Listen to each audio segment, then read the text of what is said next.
खुद से प्यार करने की यानी सेल्फ लव करने की अहमियत तो हम में से हर कोई जानते ही है, लेकिन बहुत कम ही लोग होते हैं जो इस चीज़ को समझ पाते हैं या बहुत अच्छे से फॉलो कर पाते हैं। तो अगर आप सेल्फ लव को अपनी लाइफ का हिस्सा बनाना चाहते हो लेकिन बना नहीं पा रहे तो आज की ये वीडियो आपके लिए है।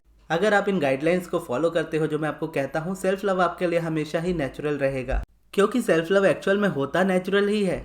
अब दुनिया का ऐसा कोई भी इंसान नहीं होगा जो अपने आप से प्यार नहीं करता होगा। इवन आपको भी अगर लगता हो, आप जो ये वीडियो देख रहे हो, आपको लगता हो कि आपकी लाइफ में सेल्फ लव की सबसे ज़्यादा कमी है, लेकिन मैं ये गारंटी के साथ कह सकता हूँ कि आप में भी सेल्फ लव बहुत है। और वो मैं आपको प्रूव कर दूंगा कि कैसे है, क्योंकि हो सकता है आपका क्वेश्चन हो कि नहीं ऐसा नहीं हो सकता, मैंने अपनी पूरी लाइफ अपने आप को हेट किया है, या मैंने ऐसे बहुत लोगों को भी देखा है जो अपने आप से हमेशा नफरत करते हैं। ये चीज़ें ऊपर ऊपर से आपको दिख सकती है, लेकिन अगर इसको आप डीप में जा करके देखोगे ना तो आपको पता चलेगा कि सेल्फ लव हर किसी में होता है। और वो कैसे होता है कि दुनिया का हर एक इंसान नेचुरली इस तरीके से बना होता है कि वो सेल्फिश होता है, लेकिन बहुत कम लोग ऐसे होते हैं जो सेल्फिश के टैग से या आइडेंटिटी से खुश होते हैं। बहुत लोगों को सेल्फिश होना पसंद ही नहीं होता, लेकिन होते फिर भी वो सेल्फिश ही है। बस टैग नहीं वो अपने ऊपर रखना चाहते, तो एक अच्छाई वाली इमेज अपनी दिखाना चाहते हैं दुनिया को, वो बेचारे वाली इमेज दिखा देते हैं उस चक्कर में। और उसी जगह पे इस रीज़न की वजह से उनकी लाइफ में सारी चीज़ें उनसे दूर होती चली जाती है, चाहे वो पार्टनर हो, आपका मनी हो, रिलेशनशिप हो, कुछ भी हो आपकी लाइफ में, सारी चीज़ें एक एक करके दूर होने लगती है। लेकिन अब मैं बोलता हूँ कि एक्चुअल सेल्फ लव है क्या। चाहे आपकी लाइफ में कितनी भी प्रॉब्लम हो जाए, आप हमेशा सॉल्यूशन के ओर ही बढ़ोगे, क्योंकि ह्यूमन डेवलप्ड ही इस तरीके से है कि वो हमेशा सॉल्यूशन की तरफ भागना चाहते हैं। दुनिया का कोई भी इंसान प्रॉब्लम में नहीं रहना चाहता, तो हर कोई सॉल्यूशन चाहता है। दुनिया का कोई इंसान नहीं चाहता कि उसे नफरत मिले, हर कोई यही चाहता है उसे प्यार मिले। अब मिलता नहीं है तो वो अपने आप से नफरत करने लगते हैं। नफरत भी अपने आप से वो क्यों करते हैं?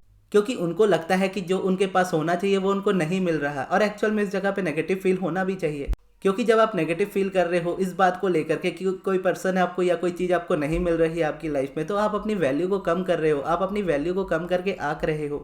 आप उस चीज़ को या उस पर्सन को 100% डिजर्व करते हो। और जब आप इस बात को बिलीव करोगे ना कि हाँ मैं डिजर्विंग हूँ, तब आप अच्छा फील करोगे। अगर इसके अगेंस्ट आप फील करोगे तो आप नेगेटिव ही जाओगे।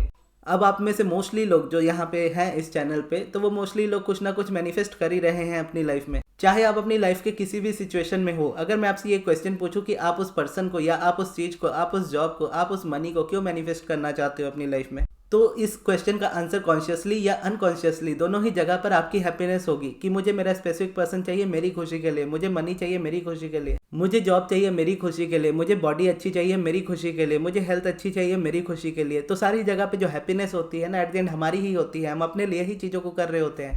तो अब आप इस क्वेश्चन का आंसर करो कि क्या यह सेल्फ लव नहीं है कि हर जगह पर मैं ही करके आ रहा है कि मुझे प्यार चाहिए, मुझे सम्मान चाहिए, मुझे रिस्पेक्ट चाहिए, मुझे जॉब चाहिए, मुझे मनी चाहिए, मुझे करियर चाहिए, मुझे अच्छी हेल्थ चाहिए, मुझे अच्छे रिलेशनशिप चाहिए। अब इस जगह पर देखोगे तो सारी चीज़ें आप अपने ऊपर ही ले रहे हो कि मुझे ये चीज़ चाहिए, अपनी खुशी के लिए चाहिए, अपने लिए चाहिए। और इस जगह पर अगर कोई इंसान अपने आप से नफरत भी करता है या अपने आप को नुकसान भी पहुंचाता है, क्योंकि बहुत लोग अपने आप को इस पॉइंट पे लेकर आ जाते हैं जहां पर वो अपने आप को नुकसान पहुंचाते हैं, तो वो नुकसान इसीलिए पहुंचाते हैं क्योंकि उनको लगता है कि इस चीज़ को अगर वो इस तरीके से एंड करेंगे तो उनको खुशी मिल जाएगी। तो एट द एंड भले ही वो किसी भी तरह का कदम उठा रहे हो, एट द एंड वो कर अपने लिए ही रहे होते हैं, अपनी खुशी के लिए कर रहे होते हैं। उनको लगता है कि ये चीज़ करेंगे तो यहाँ से छुटकारा मिल जाएगा, क्योंकि वो इसे अपने लिए करना चाहते हैं। उनको लगता है कि उनकी खुशी इसी जगह पे है।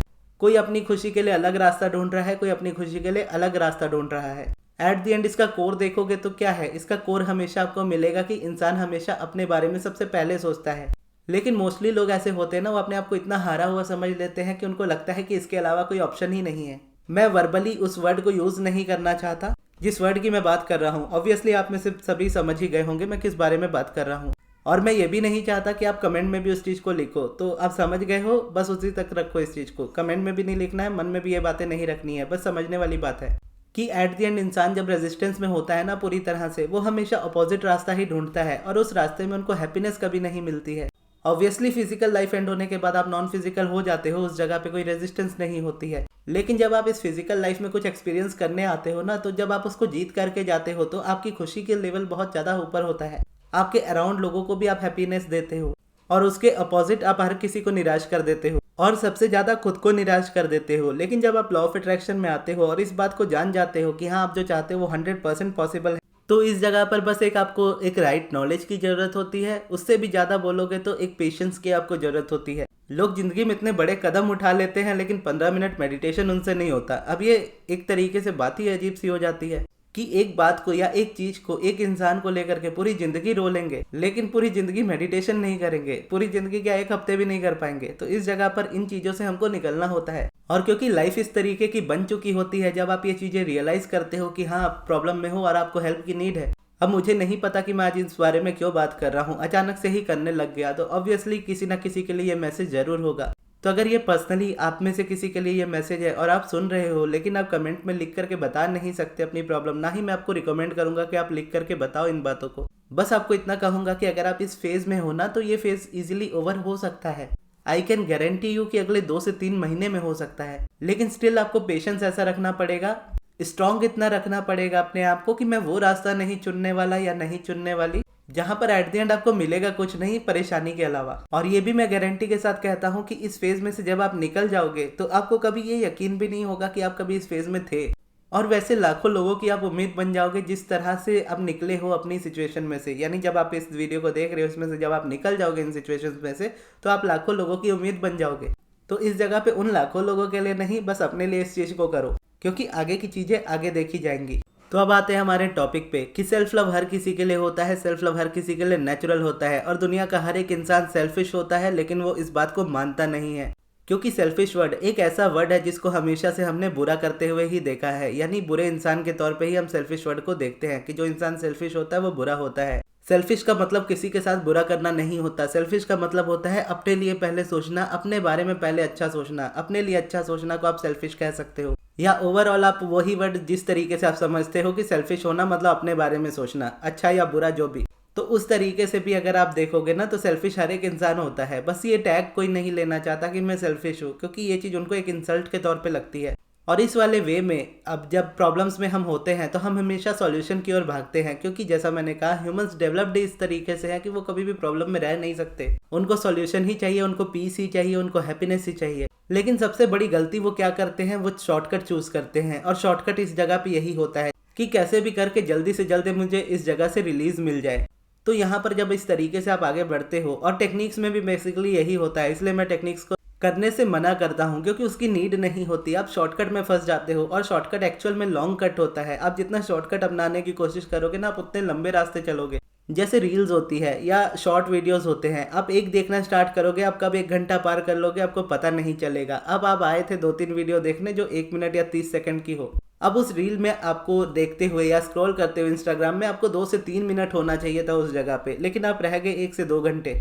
लेकिन वहीं अगर आप कोई एक वीडियो देखने बैठो यूट्यूब पे आधे घंटे की या 1 घंटे की या 15-20 मिनट की भी, तो वहां पर अगर आप पूरी फोकस के साथ रहते हो तो स्टार्टिंग में ही आपको पता है कि वो वीडियो लंबी है, लेकिन एक्चुअल में आपको इतना पता है कि उस वीडियो में जितना टाइम आपको देना है आप उतना ही दोगे, उससे ज्यादा आपको नहीं देना पड़ेगा। तो 15 मिनट की या आधे घंटे की या 1 घंटे की जो वीडियो है वो आपको पहले ही बता देती है कि हम आपका इतना टाइम लेने वाले हैं। तो फिर आप अपने हिसाब से उसको चूज करते हो देखना या नहीं देखना। अब मोस्टली लोग उस चीज को अवॉइड इसीलिए कर देते हैं क्योंकि उनको लगता है बहुत लंबा है, जबकि एक्चुअल में तो जो शॉर्ट्स आप देख रहे हो वो लंबे हैं। अब शॉर्ट्स तो शॉर्ट हो सकते हैं लेकिन आप जितना टाइम उस पर स्पेंड करोगे वो लंबा है।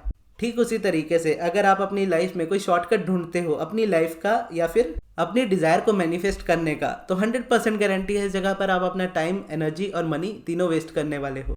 जबकि अगर आप एक बार को समझ जाओ कि आप कौन हो और यूनिवर्स के साथ आपका क्या कनेक्शन है, और एक बार जब वो कनेक्शन डेवलप होता है, एक बार जब आप अलाइनमेंट में आते हो तो आपकी लाइफ में कितने चेंजेस आ सकते हैं, ये समझ करके अगर आपको लंबा लगने वाला रास्ता भी अगर आप चूज कर लेते हो तो वो बहुत कम समय में ही आपको बहुत अच्छे रिजल्ट्स दे सकता है। आप टेक्निक्स करते करते सालों निकाल सकते हो सकता है आप में से मैक्सिमम लोग वही होंगे जो पिछले साल भी वही चीज मैनिफेस्ट कर रहे थे, आज भी वही मैनिफेस्ट कर रहे हो और उससे पिछले साल भी वही मैनिफेस्ट कर रहे थे, लेकिन मैनिफेस्टेशन आज तक नहीं हुई। लेकिन यहाँ पर जब आप अलाइनमेंट पे फोकस करते हो ना तो अगले 2 से 3 महीने में या पूरे साल से 2 साल में आपकी पूरी लाइफ चेंज हो जाती है, इंक्लूडिंग वो सभी मैनिफेस्टेशंस जो आपको लगता है कि नहीं हो सकती कभी, वो भी बहुत आसानी से हो जाती है। तो इसीलिए जरूरी नहीं कि जो रास्ता आपको लंबा लगता हो वो एक्चुअल में लंबा है और जो आपको छोटा लगता हो वो एक्चुअल में छोटा है। अब जब आप ये लंबा वाला रास्ता चूज करोगे ना तो स्टार्टिंग में हो सकता है आपको परेशानी हो, लगे कि नहीं इतना लंबा टाइम कौन देगा, लेकिन बस इतना समझ लेना कि डेली का 5 मिनट भी निकाल सकते हो आप। जरूरी नहीं है कि आप 15 मिनट ही निकालो या आधा 1 घंटा निकालो, बहुत सारी चीजें करो। 15 मिनट भी एक्चुअल में देखोगे तो बहुत कम होता है, लेकिन अगर आप 1-2 मिनट से ही स्टार्ट करते हो स्टार्टिंग में अपने मेडिटेशन की जर्नी को या अपने ग्रेटिट्यूड वॉक की जर्नी को, या सिर्फ दिन में एक ही वीडियो देखने का चूज करते हो लॉ ऑफ अट्रैक्शन को समझने के लिए, कि आप मेरी वीडियो पे आ रहे हो, दिन में एक ही वीडियो देख रहे हो लेकिन लॉ ऑफ अट्रैक्शन को समझ रहे हो, उतना ही करते करते आप डेली बेसिस पे अपनी लाइफ में अगर आगे बढ़ना स्टार्ट करोगे तो आप अपने आप को हमेशा 1% बेटर होता हुआ ही पाओगे। और इस रास्ते में आप जानोगे, आप अपनी बहुत सारी चीजें जानोगे, बहुत सारी चीजों के बारे में समझोगे, अपने बारे में समझोगे, अपने अराउंड लोगों के बारे में समझोगे, वाइब्रेशन के बारे में समझोगे, वो चीजें चेंज होने लगेंगी। अब आपको ये प्रोसेस जो लगने लगेगा ना, यही आपको एंजॉयबल लगने लगेगा। ये आपका टाइम एंगेज भी करेगा, आपकी रेजिस्टेंस और नेगेटिविटी को भी खत्म करेगा। आप देखते ही देखते मेडिटेशन भी करने लगोगे, ओवरऑल बाकी प्रैक्टिसेस में भी आ जाओगे। और सरप्राइजिंगली, या जिसको सरप्राइजिंगली भी नहीं बोलेंगे, आपके लिए सरप्राइजिंगली होगा, क्योंकि इस वक्त तक आप कुछ कर भी नहीं रहे होंगे लेकिन आपकी मैनिफेस्टेशंस हो रही होंगी। आपका स्पेसिफिक पर्सन आपके साथ होगा, आपका करियर आपके पास होगा, मनी आपके पास होगा, अच्छी हेल्थ आपके पास होगी, और एट द एंड आप ये सोचोगे कि इसके लिए तो मैंने कुछ भी नहीं किया उतना।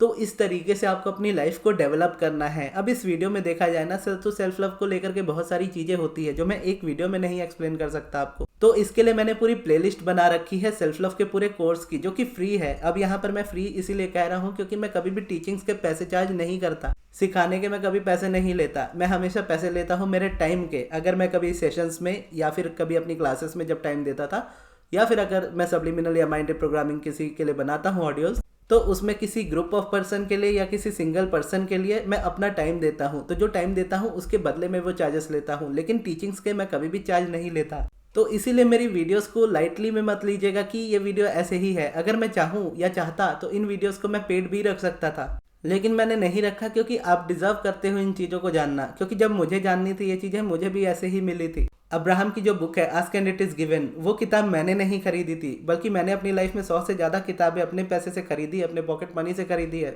और आज अपनी इनकम से खरीदता हूँ अगर मुझे चाहिए होती है तो। लेकिन जो ask and it is given book जब मेरे पास पहली बार आई थी, तो मेरी बहन ने मेरे बर्थडे पे उसे गिफ्ट किया था, तो उस किताब को खरीदने में मेरे 1 रुपए भी नहीं लगे थे। सेम उसी तरीके से जब मैंने money and the law of attraction book खरीदी थी, जो सेम अब्राहम हिक्स की ही किताब है, वो भी मैंने घर से पैसे लिए थे, तब मैंने वो किताब खरीदी थी। और फिर जब मैं ये चीज़ें सीख रहा था, तब मुझे रेवती दीदी का चैनल मिला था, और उनके चैनल पे अब्राहम की वीडियोस होती थी हिंदी में। तो जो मैं किताब से नहीं समझ पाता था, क्योंकि किताब इंग्लिश में थी, तो जो मैं उस वक्त नहीं समझ पाता था, मैं उनकी वीडियोस से देखता था। तो उनके चैनल पे भी वीडियोस देखने में मेरे कुछ पैसे नहीं लगते थे, बस टाइम लगता था। जो टाइम लगता था वो टाइम मैंने वहाँ पर दिया, और उस पेशेंस के साथ अपनी प्रैक्टिस में मैं कंटिन्यू रहा, और ये सारी चीज़ें मेरी लाइफ में आज मुझे मिल गई।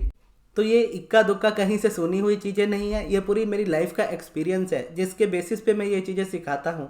तो अगर इसको आप हल्के में लेते हो तो ये आपका लॉस है। अगर आप इसको समझते हो, इसकी वैल्यू को, तो आप जरूर इस प्लेलिस्ट को चेक कर सकते हो। और ये वीडियो आपको कैसी लगी कमेंट्स में जरूर बताइएगा, और इस वाली वीडियो को यहाँ तक देखने के लिए बहुत बहुत धन्यवाद।